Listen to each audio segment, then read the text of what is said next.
Assalamu alaikum and a very good day to all of you future officers. My name is Aizaz and this is my series on CSS preparation lectures. आज जो है वो हमारा कोई topic as such नहीं है CSS के हवाले से, लेकिन जो टिप्स हैं, जो ट्रिक्स आपको मैं आज बताने वाला हूँ वो आपके लिए बहुत इंपॉर्टेंट होने वाली हैं when it comes to qualifying and passing this CSS exam. वो क्या है जी? Without wasting any time, let's get into it. सबसे पहला, टाइम मैनेजमेंट। अब ये आप लोगों ने बहुत दफ़ा सुना होगा, हर किसी ने आपको बताया होगा भाई टाइम मैनेजमेंट करें, इस तरह से करें, इस तरह से ये करें, इस तरह से टाइम को डिवाइड करें। मैं आपको कोई लंबी चौड़ी तकरीर देने वाला नहीं हूँ यहाँ पे, बस सिंपल एक बात कहूँगा कि you need to make a schedule and try to stick to it. बस इतनी सी बात है। अपने हिसाब से अपना स्केड्यूल टेलर मेड करें। ये मैंने पहले भी एक दफ़ा वीडियो में बताया हुआ है आपको कि हर किसी के हालात सेम नहीं होते। कुछ लोग वर्किंग प्रोफेशनल्स हैं, कुछ लोग जो है इस वक्त जॉब कर रहे हैं, कुछ लोग पढ़ाई कर रहे हैं, ठीक है, कुछ लोग फुल टाइम CSS को दे सकते हैं because they can afford to do so. हर किसी के क्योंकि हालात सेम नहीं है तो हर किसी का स्केड्यूल अपना होगा। लेकिन जो चीज़ बहुत इंपॉर्टेंट है सबके लिए वो ये है कि एटलीस्ट आप मिनिमम 3 से 4 घंटे निकालें, ठीक है, अपने स्केड्यूल में से, और कोशिश करें कि उसमें ज़्यादा ब्रेक्स ना हो। ठीक है, ऐसा नहीं हो कि आपने आधा घंटा सुबह दिया, फिर 10 मिनट बाद में दिए और फिर आधा घंटा बाद में दे दिया। इस तरह से ब्रेक ना करें। एक कंसिस्टेंट स्केड्यूल बनाएं, एक क्वाइट प्लेस फाइंड करें और वहां पे आप अपना CSS की प्रेप करें। ठीक है, इफ़ यू वर्किंग तो utilize the weekends and make a timeline. अपने टाइमलाइन बनाएं सही से और ये बताएं कि आप जो है बेसिकली अपने आप को बताएं कि ये कब तक आपकी प्रेप जो है वो कंप्लीट होगी और उसको स्टिक करें। ठीक है, कभी कभी ऐसा बिल्कुल होगा क्योंकि हम लोग इंसान हैं, तो at the end of the day there would be times जब you would be following behind your schedule sometimes, लेकिन दैट्स ओके। उसकी जो है ना टेंशन लेने की आपको ज़रूरत नहीं है। Again a significant I would say a tip जो कि आपके लिए है वो ये है कि आपको हैबिट ऑफ रीडिंग डेवलप करनी पड़ेगी अभी से। अगर आप ये डेवलप कर देते हैं तो आई कैन गारंटी यू कि 50% या 60% ऑफ द पीपल जो CSS की एग्ज़ाम की तैयारी कर रहे हैं, अगर आप ये हैबिट डेवलप कर लेते हैं तो आप उनके ऊपर एडवांटेज पे होंगे। ठीक है, क्या क्या रीड करना है जी? Books and magazines, current affair से रिलेटेड, हिस्ट्री से रिलेटेड, ऑटोबायोग्राफी से रिलेटेड, वो हम इसको चेक भी करेंगे। ठीक है, ये आपने रीड करना है। फोकस जो है आपके जॉनरास इसको कहते हैं हम, वो ऑटोबायोग्राफीज पे होंगे, हिस्ट्री, करंट अफेयर्स, इन्हीं पे रखें क्योंकि ये रेलेवेंट हैं बहुत ज़्यादा आपके CSS एग्जाम के लिए। ये रीडिंग की जो हैबिट है ना, ये आपको अपना पॉइंट किसी भी सब्जेक्ट में, फॉर एग्जाम्पल हम ऐसे को ले लेते हैं, ऐसे में आर्ग्यूमेंट्स चाहिए होते हैं आपको, स्टेटिस्टिक्स चाहिए होती हैं आपको, रेफरेंसेस चाहिए होते हैं, वो कहाँ से आएंगे? वो सारे आपकी रीडिंग की एबिलिटी से आएंगे। अगर आप जितना पढ़ेंगे, जितना ज़्यादा इन्फॉर्मेशन अपने जहन में रिटेन करेंगे, उतना आप ज़्यादा अच्छे से अपने आप को एग्जाम में एक्सप्रेस कर पाएंगे। तो ये जी है number 2 habit, that is develop a habit of reading. अब जी be done 2 months before the exams. ये लोग जो है ना इसको इग्नोर कर देते हैं। अक्सर लोग क्या करते हैं कि एग्जाम के 10 दिन पहले, 5 दिन पहले जो है अपनी प्रेप को जो है समझते हैं कि बस अब हम जाके कंप्लीट करेंगे। वो अपना स्केड्यूल ही इस तरह से बनाते हैं कि जाके लास्ट मोमेंट पे अपने सब्जेक्ट्स को ख़त्म करते हैं। फिर होता क्या है कि उससे जो पहले उन्होंने सब्जेक्ट्स पढ़े हुए हैं वो थोड़े से हेजी हो जाते हैं, उनके जहन में वो जो है ना ब्लरी हो जाते हैं। तो वो लोग जो है सही से अपने आप को एक्सप्रेस नहीं कर पाते एग्जाम्स में, चीज़ें वो रिकॉल नहीं कर रहे होते क्योंकि उन्होंने सही से सब्जेक्ट्स को रिवाइज नहीं किया हुआ। तो it can be difficult to finish preparation 2 months before your exams. ये मैं बिल्कुल चीज़ समझता हूँ, हर कोई ये अफोर्ड नहीं कर सकता, हर कोई जो है वो इस पे स्टिक नहीं कर सकता कि 2 months, लेकिन ये एक रफ में आपको टाइमलाइन बता रहा हूँ। क्यों? क्योंकि अगर आप ये करेंगे ना तो आपको एक ह्यूज एडवांटेज मिलेगी अदर्स के ऊपर। वो कैसे?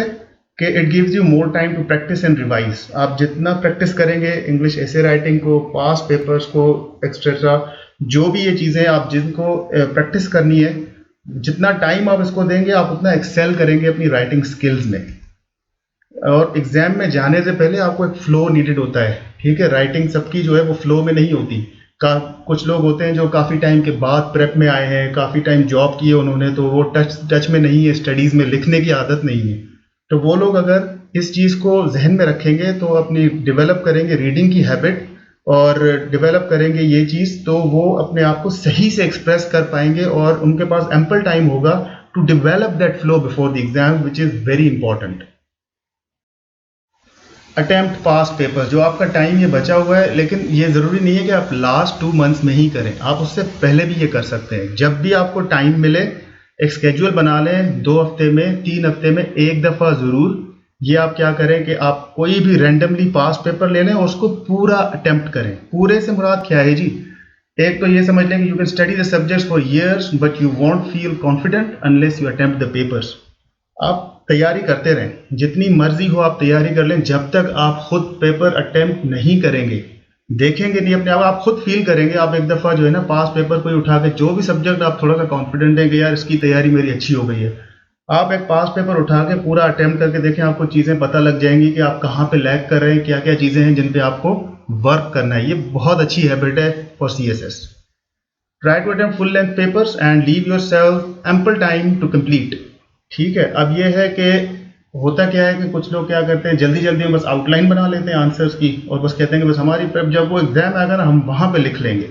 ये एक मिस्टेक है जो कि बहुत कॉमन है और यही जो है ना आपके मार्क्स को अफेक्ट कर रही होती है eight the end of the day. आप जो है वो फुल लेंथ पेपर्स अटेम्प्ट करें और ये जब आप करेंगे ना एक आपकी हैबिट बन जाएगी, तो आपको वो खुद जो फ्लो है वो आपको पता लगेगा जब आप एग्जाम में जाएंगे। तो प्रैक्टिस में जी सब जो क्वेश्चंस है ना वो अटेम्प्ट करें। ये नहीं होता, वैसे तो एग्जाम में हमारा ये होता है कि 4 क्वेश्चंस आपको मिनिमम 3 या 4 क्वेश्चंस अटेम्प्ट करने होते हैं या 5 क्वेश्चंस अटेम्प्ट करने होते हैं और आपके पास चॉइस होती है। प्रैक्टिस करते वक्त अपने आप को चॉइस ना दें, भले ठीक है 3 घंटे से ज़्यादा आपको टाइम लगे, लेकिन प्रैक्टिस करते वक्त जितने ज़्यादा प्रैक्टिस आप करें वो आपके लिए बेहतर होगा when you go into the exam. जब यहाँ पे आप ये टफ प्रैक्टिस करेंगे तो वहाँ पे वो पेपर आपको जो है ना थोड़ा सा फ्लो में ईजी लगेगा। ठीक है, ये इसलिए मैं कह रहा हूँ कि ये आप सारे जो है क्वेश्चंस अटेम्प्ट करें और सबसे इंपॉर्टेंट खुद अटेम्प्ट करके रख ना दें पेपर को, किसी से चेक करवा लें। ठीक है, go for a qualified teacher जो जिसने क्वालिफाई किया हुआ हो ये एग्जाम्स को, या कोई ऐसा जो सब्जेक्ट एक्सपर्ट माना जाए उस फील्ड में, उनके पास जाके अपना पेपर लेके जाएं, इंग्लिश उनकी जो ठीक हो वो आपके पेपर को चेक करें, आपकी गलतियां निकाल के दें कि कहाँ पे आप इम्प्रूवमेंट ला सकते हैं from the examiners point of view. ये चीज़ भी आपको बहुत ज़्यादा हेल्प करेगी।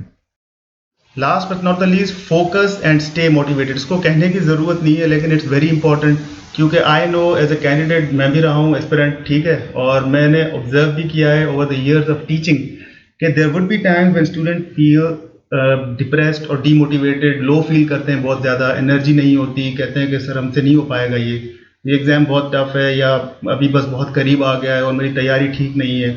तो you will never be fully satisfied with your preparation. पहली बात तो ये, ठीक है, कोई भी अपनी प्रेप से सेटिस्फाइड नहीं होता एग्जाम में। दूसरा, कुछ लोग होते हैं जिनके अराउंड कुछ relative friends etcetera social circle में उनके लोग होते हैं जो कि उनको डीमोटिवेट करने की कोशिश करते हैं, कहते हैं कि यार कहाँ ये फंस गए हो, किन चक्करों में पड़ गए हो, जाके जो है पढ़ाई वढ़ाई कुछ और चीज़ में करो, कोई डिग्री ले लो, इससे बेहतर है, टाइम वेस्ट कर रहे हो, 2 साल से तैयारी कर रहे हो, साल से तैयारी कर रहे हो। Don't let these people demotivate you. आप फोकस रखें और बिलीव रखें अपने आप के ऊपर, whatever the circumstances that you are going through. ठीक है, believe in yourself is very important and definitely it's gonna get you through this exam. और ये जब तक आप खुद बिलीव नहीं करेंगे ना, तब तक आपको कोई भी आपके अराउंड बिलीव नहीं करवाएगा कि आप पास कर सकते हैं। और खुदा न खास्ता if worst comes to worst, तो आपका CSS जो है वो अगर खुदा न खास्ता नहीं भी होता तो it's not the end of the world, it's an exam like any other exam out there.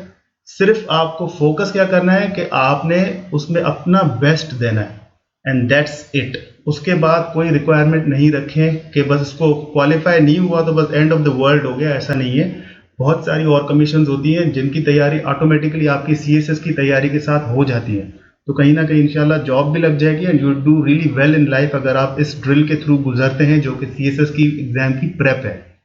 ठीक है जी, तो these were a few tips जो कि मेरी तरफ से थी। आई होप के these would make a difference in your lives and will help you prepare better for your exams.